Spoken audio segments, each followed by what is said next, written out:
Hey, and welcome to the Rod Kirby Show, the show and podcast that covers the ever-expanding world of film and entertainment. Have you ever wanted to make a movie in another country? That's what filmmaker and professor Anwar Jamison did in 2020. He wrote, directed, self-financed, and starred in the film Coming to Africa. The project was shot between Memphis, Tennessee, Accra, Ghana, and features actor Khalil Kain of the hit show Girlfriends. It made its stateside debut at the 2020 In Memphis Film Festival and made its theatrical debut in Ghana on December 10, 2021. Stick around as Anwar sheds light on the challenges of producing a movie between two countries, how he self-financed the film, and much more on this episode of The Rod Kirby Show.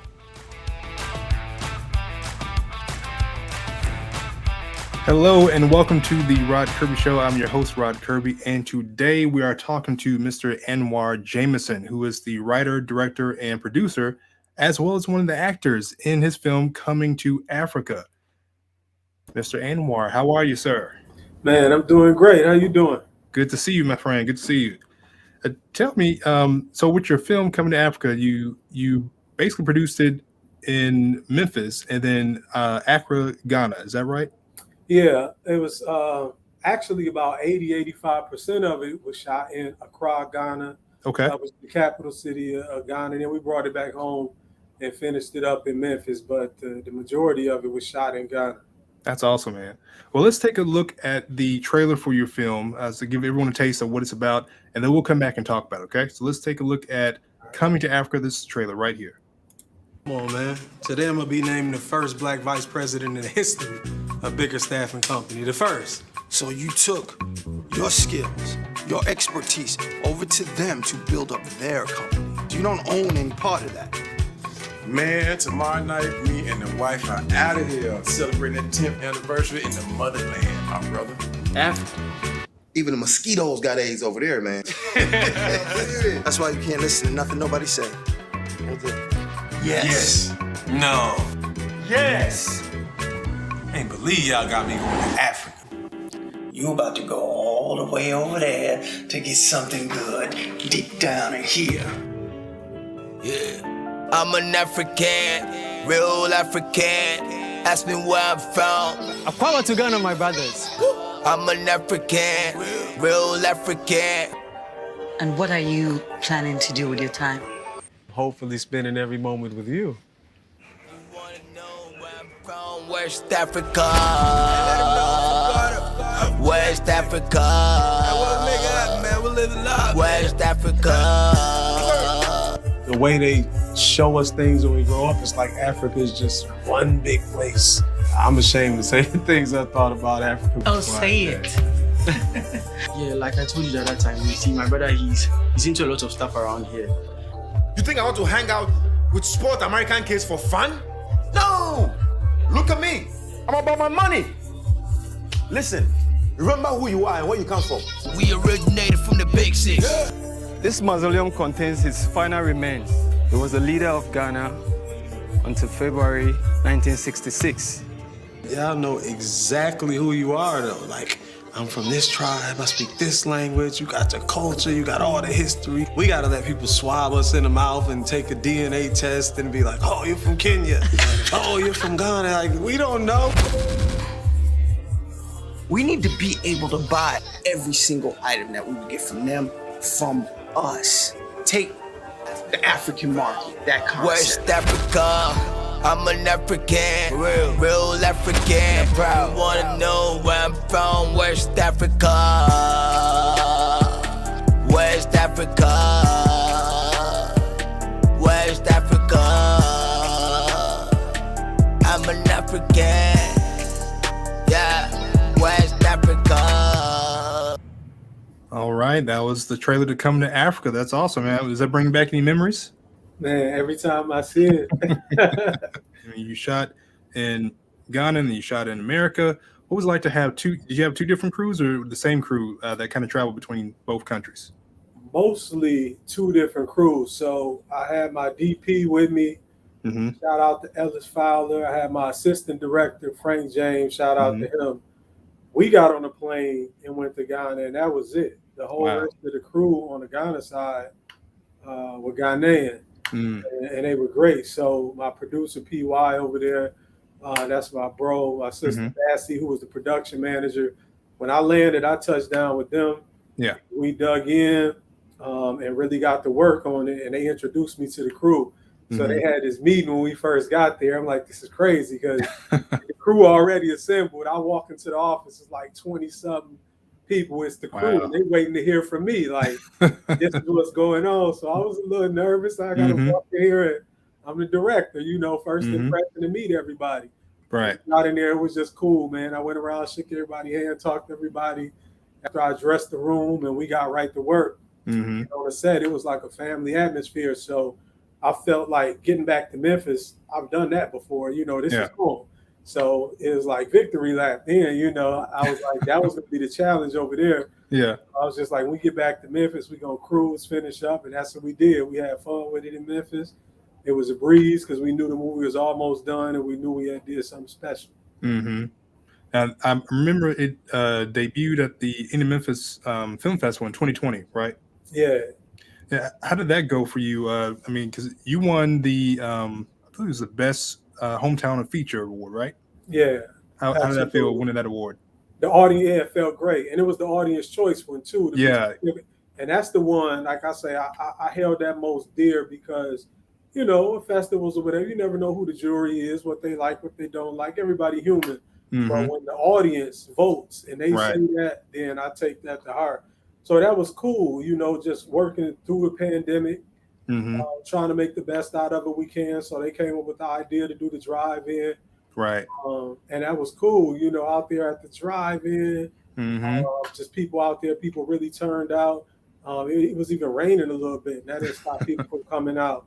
Right. And then we, they had some virtual availability as well for that. So it was great, man, just to be able to do that and to really see the support of the people and see how people responded to it. That's awesome, man. So let's take a step back. What is Coming to Africa about, and where did the idea for the film come from? Coming to Africa is about a guy who really is a black man who has no concept or no desire to be conscious or doesn't care about any of these issues that we deal with on a regular basis. He in corporate America, like, look, man, it's about this money. Like, that's what it's about. All that stuff, like, this is black power. You get money. That's what, you know what I mean? That mentality. And he kind of gets a rude awakening, and then by chance, his brother is on his way to Ghana, is supposed to be taking a trip to Africa. And, through a little twist of fate, he ends up on this trip. It turns out to be exactly what he needs to kind of open his eyes to some things and to see some things that he really needs to see about himself by going over there to Africa. And the idea came about, I always just knew I wanted to do a movie in Africa. So I always have to go back to 2001. Now, one day I'm going to meet Sister Soldier. Okay. And I'm going to tell her, that she sparked something because I was like a grad student at University of Memphis at that point. So here I am, already got a degree. I think I'm already teaching middle school or something. So I'm supposed to be smart. Like I feel like, I know a lot. And she gave this speech. The topic of her lecture was going back to Africa. Even if you don't go physically, just culturally, the way they move, the way they value life, the certain things they do, we could take from them. So by the time she got done speaking, she had this way of breaking things down, made us feel like little kids. I was in there like, I feel dumb. She was like, when you land in Africa, you're going to land at an airport. Right. You're going to go and rent a car or get a cab, and you're going to go into a city that has buildings, skyscrapers, and you're going to see people going to work. And I'm sitting there like, dang, I've been believing all this stuff, Because we all do. And that's by design, at first, until you individually break yourself out of it. If somebody does, we believe that what we see on TV is all Africa is, the village, the poorest part, and all of that. We don't see the other side. So once she did that, years later, my cousin Power, who's one of the co-stars and producers on the movie, him and his wife have been going back and forth to Ghana since like 2006. Okay. So he was bringing me pictures and videos back, like, cuz we did this. We was on this TV show over there rapping. He an artist too. Yeah. looking at these pictures and videos, like, this is crazy. Like, this is real. Okay, this stuff is over there. Yeah. Like, they was at the Apple store. I'm looking at this big old Apple store in a beautiful mall. Like, what? So at that same time, by coincidence, I was in film school. In my mind, I started saying, okay, one day I'm gonna make a movie about this, and I'm gonna put it in a way where people can see city life. Right. You know, the way I'm seeing it through your pictures and little things, but give them a whole storyline. So that idea was sparked way back then, and I just was finally able to pull it off. Wow. It's almost like you were, it was almost like it was divine inspiration. You know, it's like God spoke to you and said, hey, you know, show people the real Africa. I believe that's exactly what it was, man. Like, that's the story, almost everything I've done, I feel that way. I don't feel like I've done anything that God didn't tell me to do, me with the ability to do, and you know, and I feel like that's why things, you know, came together the way they did and come to fruition, because I'm not just reaching for something that was a dream just because I dreamed it. I'm like, this is in me.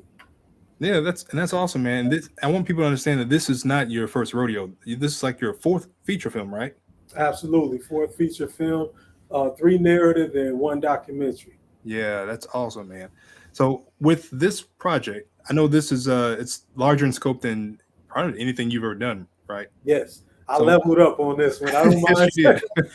This is my 4th, but the other ones are not like this. Yeah, I mean, it all worked out. You went through the process, the creative process with the other ones, and you learned as you went, and you got bigger and stronger, and you got more knowledge and wisdom. How did the other feature films prepare you for this project? You hit it on the head, man. They prepared me. My first one, Funeral Arrangements, I was fresh out of film school. Actually, the first 15 minutes of the movie was like my graduate thesis to get my master's in film. Okay, cool. And I just told them, look, I got the whole script. I got a whole feature. We're going to do the whole thing. Y'all with it, basically? Yeah. Like, yeah.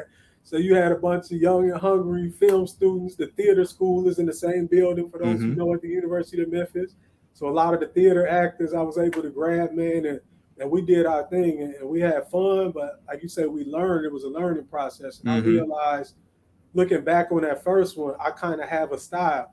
It's like people who've seen Funeral Arrangements and Coming to Africa, they'll see like it's a direct correlation. Like, this is like Funeral Arrangements meets something else. You know, like I look back on it myself, and I didn't realize how much of that was in there. And it's like, man, I had that style, but I just developed it. And I got Sidney Poitier and Bill Cosby, man, the 3 movies in the 70s that they did, Uptown Saturday Night, Piece of Action, Let's Do It Again. Me and my brother loved those movies growing up. They was the 2 of them on their adventure type movies, and we always wanted to do a movie like that. So I really feel like both Funeral Arrangements and Coming to Africa, and even my second one, 5 Steps to a Conversation, a little bit kind of, definitely draw from those movies, inspiration to them, And my second movie, 5 Steps to a Conversation, was like, I didn't have like my DP Ellis, he didn't move to LA, he out chasing the Hollywood thing. Like, the crew is like split. We not all together, but I'm seeing time ticking. And it's like my professors used to say, if you're a filmmaker, you make films. Right. So I jumped in with a feature. So, it's nothing against shorts. I know that shorts is how you do what you do for most filmmakers, but I couldn't hardly get up for the shorts because I jumped in with a feature, and I'm a writer first and foremost. So I got scripts for days, like a script is nothing to me. So that was more so, it's funny because I'm a professor now, I teach film.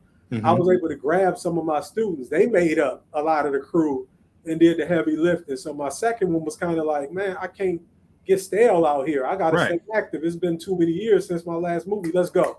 I got this script, grabbed some of my students, grabbed the camera we had, grabbed equipment we had. So it wasn't as planned as the first one, but it came together. You know what I mean? Like, we did the auditions, we got some good actors.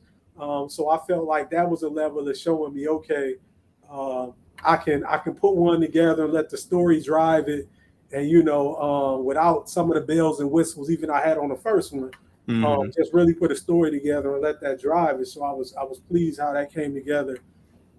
With Coming to Africa, what was it like working with, you worked with Khalil Kain, is that his last name, I believe? Yeah. Khalil Kain, he's best known as believe he was not Derek. It was something else in Girlfriends. He was the boyfriend in Girlfriends to one of the girlfriends of the TV series. Absolutely. What was it like to work with him and to bring on such a stellar cast along with your production? Man, that was a great experience, and that's big bro now. I was just talking to him last week for his birthday. His birthday was last week. Nice. So we talked, man. He hit me up. We really was able to build a relationship, Mm-hmm. and it was cool because I just reached out to him on, when I was like, okay, I got a little bit of a budget. You know what I mean? Mm-hmm. I could go reach. So who am I going to try to get? So I wanted to work with somebody who I grew up watching. Right. Like you say. So that's like Darnell Girlfriends. Right, Darnell. He was Raheem on Juice. Juice Yeah. was R1. Mm-hmm. Growing up. So I started thinking about people who I grew up as a fan of. And he was just so down to earth, like immediately when I told him the idea. Said, okay, shoot me the script. We just started talking about it on the phone. Mm-hmm. And it just put me at ease right away. And I just looked at it like almost like if you was a music producer, you say one day I'm gonna make a beat. Right. So and they gonna know. And if they like my beats, I know that everybody, and I just always had confidence in myself as a writer and a director. And I was like, when I start to work with some of my actors that I'm a fan of, Mm-hmm. they're going to feel me. They're going to be like, yeah, you're a good writer, you're a good director. Yeah. That's kind of how we hit it off, And he just came on the set, put everybody at ease, man, because, I had a bad experience with somebody else who was supposed to be in the movie. I ain't even say his name, but somebody else I tried to reach out to like that. Mm-hmm. Who, by the way, was supposed to be playing the lead role. I wasn't even supposed to be acting in the movie at all. Right. I heard you jumped in there 3 days before you started shooting, right? 3 days before, man. I'm sitting here like for the first time, I'm going to just be able to direct, Yeah. come to the set, don't shave if I don't, Yeah. don't throw on any kind of clothes. And I was looking forward to being just in director mode. Mm-hmm. And I ended up having to do that. So I realized everybody's not going to be like him. So I really appreciated how Khalil came to the set. Yeah. Everybody who was on the set to tell you, he came here, put everybody at ease. He was like, when I come, I ain't finna be on no diva BS. Like, I'm one of the team, and he did that. But he was like an OG on the team, of course, he has a lot of wisdom in the game.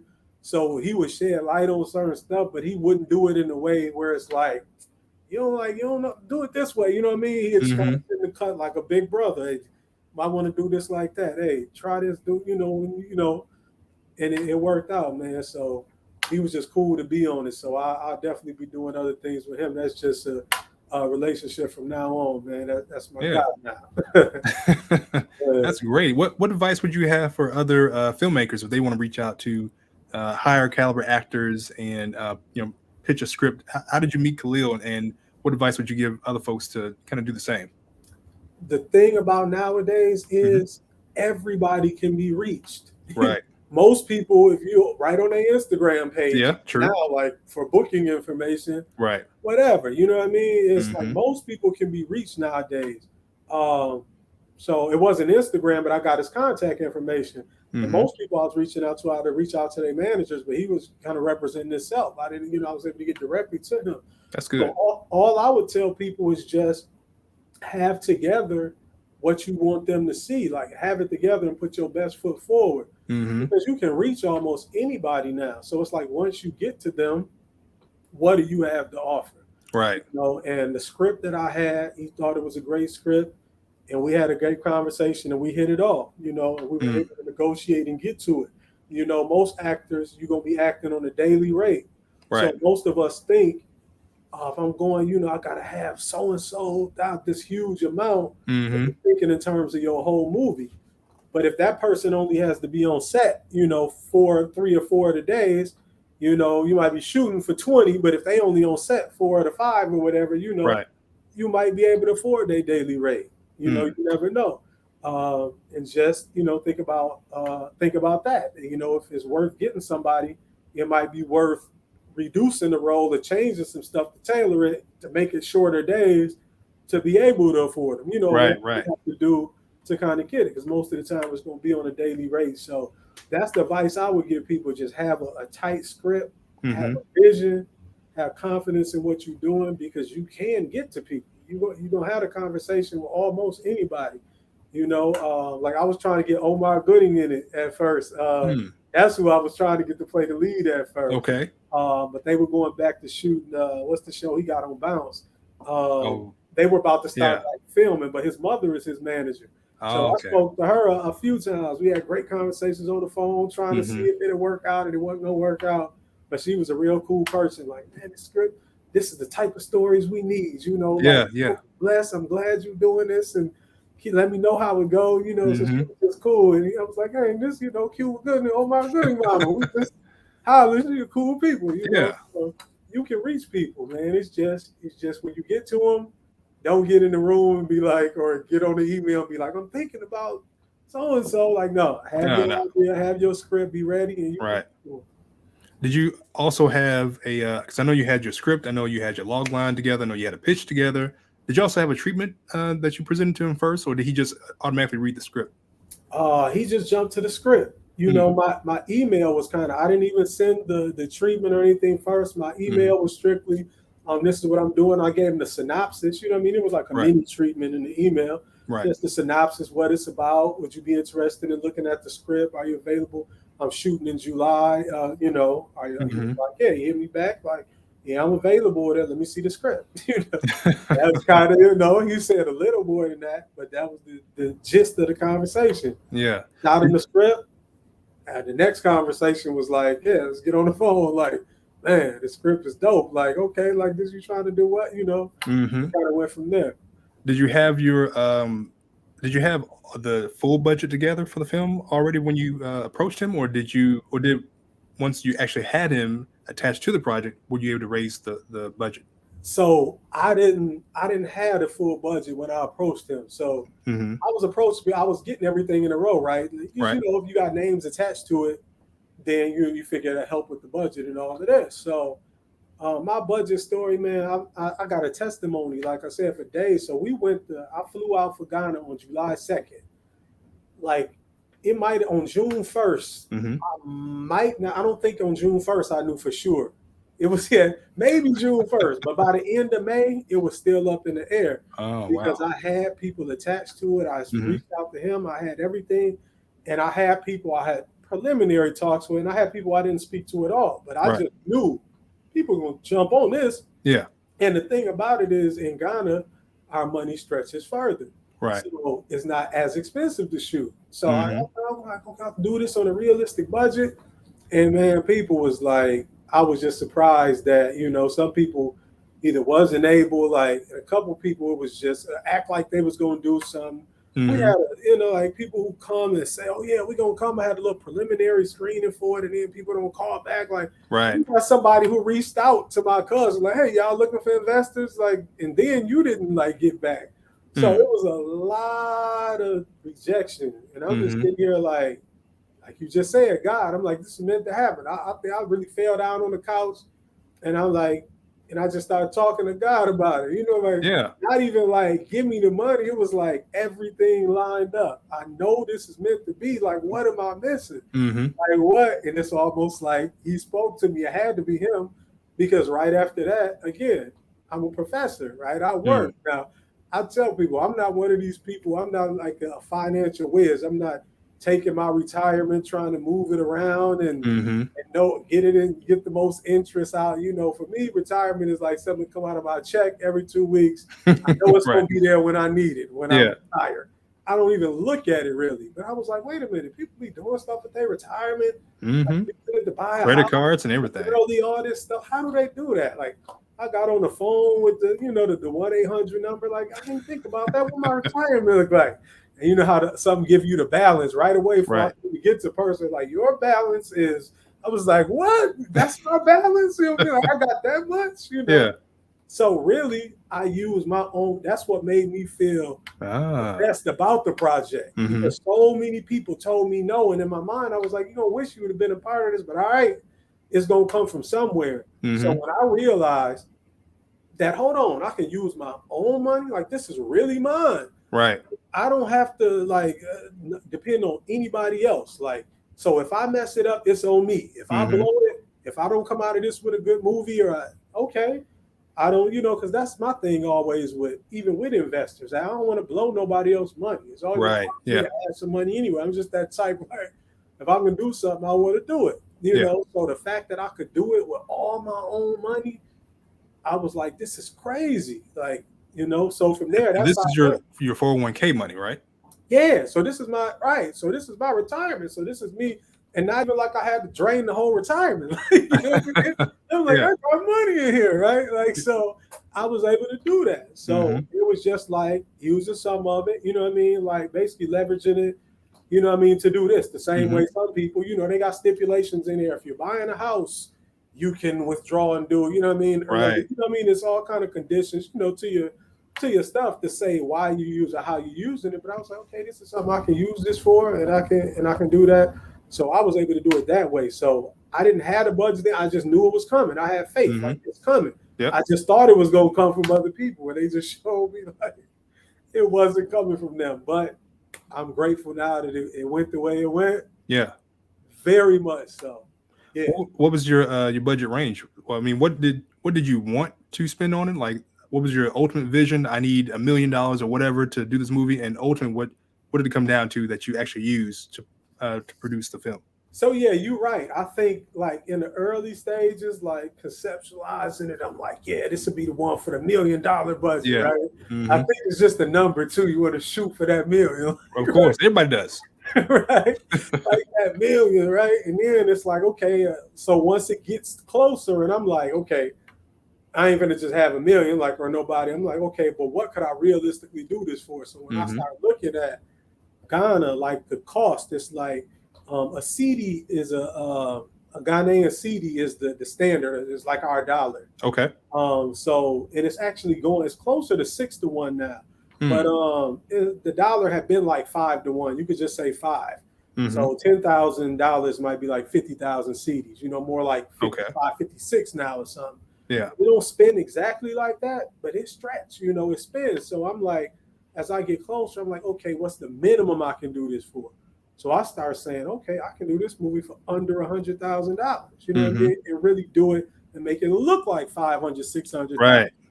Like, okay, this is what I can do. Okay, now if I do this, if I use this, you start seeing where you're going to cut everything. Okay, a lot of the budget is staff. Okay, I'm already editing it myself. Okay. This I got this. So you start to do it like, man, I can do this for under 100. I can do all of this. So it ended up when they got the post and adding stuff later and all of that later, it ended up 100. It ended up a little over. Okay. Just principal, actually, the shooting and all that, we did it for about 70. Okay. You know what I mean? For about 70. So, and then we had, you know, as the score music and doing stuff. Right. All that post-production work. And stuff after, you know, that led to it, you know, it ended up over 100. But it was like the best money again spent because, you know, I went, so additional when I needed it. So then I would go take out another little loan or something, you know. Now I'm just taking out small loans, you know, we'll take out a bank loan or something. That's not crazy, you know what I mean? Yeah. Now I don't owe nobody $1 million. So now it's like, way things moving, some other stuff that's coming, you know, some other people that just came aboard that I can't really say much about, but trust me, y'all gonna hear about it in the next month. That's next awesome. month or two. So it attracted other people. I got some other people on board. So the project is far from done. So it's like, wow, it's like the legs just growing and growing and growing. And again, it's a beautiful thing because my main thing was I didn't like the idea of having to go back to investors. Like at this time, I would have to keep updating people right now. Right. This was looking like, I think we're going to make this much. This how much we made so far. I didn't really want to have that conversation when it's my first time working on this level and I don't know what to expect. Now, the next time, I know what to expect. You know, this kind of movie, this the kind of, but that was a conversation I was really dreading having anyway because everybody not going to understand. Right. And I might be having certain conversations with somebody, hey, man, the movie we see it all on Amazon. You know, people buy, you know what I mean? Like, I think you make it more than you said. Like, I don't have to have none of those conversations. I only got to talk to myself about that. So ain't it nice when you the bank? Yeah. It's a good problem to have when you are the bank. You're the financier, you know? Period. That's awesome. And I believe it's December 10th is making its premiere in Ghana. Is that right? Yeah, man. The theatrical, the real run. Yeah. We actually went over there last December because it was a pandemic. Theaters was closed down, and we did a screening at the Moving Pick Hotel, which is one of their nicest hotels. We got the ballroom. It was a beautiful event, but it's not a theater, you know. Right. And a lot of people, you know, only the people there saw it. So to Ghana, this is still pretty much new, man. They stream Netflix more than anything. So even though it's available on Amazon Prime is real small in Ghana, and Google Play and Apple TV are not even available in Ghana. Oh wow! So it's beautiful. This would be new to everybody. So they've been seeing it for over a year. They've been seeing the promotion. They've been seeing it behind the scenes. Some of their biggest stars in it, their most beloved actors and actresses are in it, and now they finally get to see it. And the Silverbird cinemas are back open, so it's going to get that full-fledged theatrical run that it really deserves. That's awesome. Starting on December 10th. And I think that's so important to know your market, you know, number one, and to know your audience, number two. Because a lot of indie filmmakers will just say, okay, well, I just need to be on Amazon Prime or get on Tubi and just, you know, make my money back that way. But if you know your audience and you know where they are and what they have access to, such as your audience, the Ghanaians don't have access to, Google Play or you say Amazon Prime, but they're not on their. Yeah, they have Prime, but it's real low. People it's not a big thing there. And Apple TV was the other one. I say it's not even available there. Yeah, so you know that, you know, a theatrical distribution model will work pretty well for you. So I'm expecting and I'm declaring that you're going to make your budget back times 10, on the 10th and beyond. So I'm so excited for your theatrical debut in Ghana. That's amazing, man. Yeah, I appreciate it, man, and I'm looking so forward to it. And that's just the beginning of that run over there, you know, because then there's Nigeria, there's Rwanda, there's South Africa, there's other conversations that are already in the works. And once they see how this goes and how beautiful it is next weekend and everything is going to really open that door up, you know. What is your, I know your distribution strategy is theatrical in Africa. What about here in America, man? I know you're doing Amazon Prime, right? Yeah, right now it's available on Prime, Google Play, and Apple TV. Okay. But I'm gonna tell your audience, because a lot of people be knowing this while this, you better watch it now, because I'm gonna be snatching it down shortly, because some other things gonna happen. I'm telling you now. Yeah. It's there now. But yeah, the strategy is, you know, I can't say too much about it because I'm having the conversations, but it's like I was blessed that I held on and stood firm with my plan, because people offer me certain distribution deals, and I'm like, why would I'm like, I can't give up control of my movie for 3 years or whatever period. Right. And you can't guarantee me anything much more than I can do for myself, you know. Right. Like, I knew I could go, you know, I knew how to get it, you know, to the platforms I wanted to get it to in that way. But as far as an exclusive deal and stuff, I turned down some opportunities. So by doing that and just continuing to work my plan, just being open-minded to whatever comes, an opportunity based on something somebody's seen and conversations, one thing led to another. And there's some people coming aboard now. And basically, it's going to be like a whole new relaunch, because they understand the potential in it and how many people don't know about it and haven't seen it, because they know I'm an indie filmmaker who's been like the little engine that could out there doing, but they know as far as the country and getting that, they know we have it, you know, it's a lot out there that can be saturated and reached. Yeah, there's a lot of opportunity out there. That's what's about to happen. So again, can't say too much about it yet. Everybody will know soon, but I got people coming aboard with me now who have more of a machine, who have more connections, and who knows where to land in. So like I said, y'all want to see it? You haven't seen it, go see it now, because don't be surprised when all of a sudden you click and I thought they said it was on Amazon. And then it resurfaces somewhere else in 3 months. And it was going to be like, yeah, you know, should have watched it then, so or catch it later. It's currently on Amazon, but like you said, watch it now, right? You're going to go to comingtoafricamovie.com to stay up with all the new developments with the film and with Anwar Jamison as well. I have a couple other questions for you, just real quick. Number one was, as an independent filmmaker, what's the biggest thing that you're doing to market your film and to really spread the word, other than social media? Because everyone's on social media, everyone's doing some Facebook and all that stuff. Is social media a big part of your plan, or are you doing some other things as well? Well, yeah, social media is definitely a big part. I mean, it's where you get a lot of bang for your buck. Obviously compared to Google ads and boosted ads on IG and Facebook. I mean, they reach a lot of people. But besides that, it was going out just investing in myself in any way as I could. I had to go hire a publicist. I'm like, okay, for the first time, it's like, okay, let me go hire a publicist. Yeah. And have somebody else run the campaign for me, as opposed to it always just being me. Yeah. And then just trying to have direct connections with people, bringing back email list contacting. So if you go on comingafricamovie.com, as Rod just said, so please go ahead and subscribe.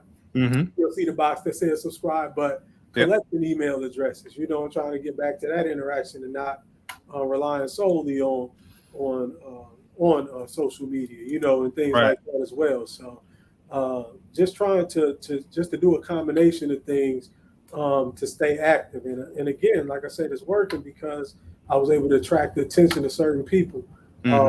And again, it's a good thing because I didn't sell myself short and try to jump on the first little bit of money that somebody offered. Right. It didn't sound right, knowing like, nah, man, like I don't want that for this. Like, I had in mind for this. So just trying to stay engaged. But social media is definitely a part of it. But you seen, like you said, you saw the behind the scenes thing. So I think with social media, it's all one thing in different social media sites, but it's also how you engage it. Learning things like the way you break up your videos, and like some of the behind the scenes things I created to show more, and just things like that. Just trying to think of different ways to engage social media at the same time. Anwar, I really appreciate you being on the show today. Thank you today. Thank you for hanging out with me today and sharing so much wisdom and advice. And I'm so excited for your debut in Ghana this week.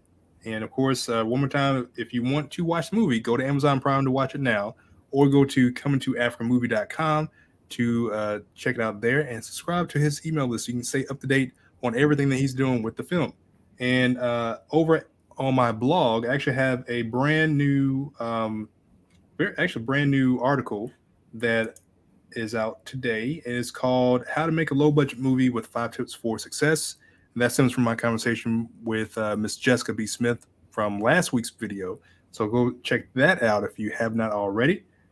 Thank you, sir, again for hanging out with us. And we will check you out next time. See y'all later. Thank you for having me. All right. Hey, filmmaker Rod Kirby here. Just want to thank you for your continued support of this channel. I've got some great stuff planned for 2022, including all new filmmaker interviews. So please subscribe if you haven't already and hit the bell to be notified of future videos. Thanks again, be safe, and I'll see you in the new year.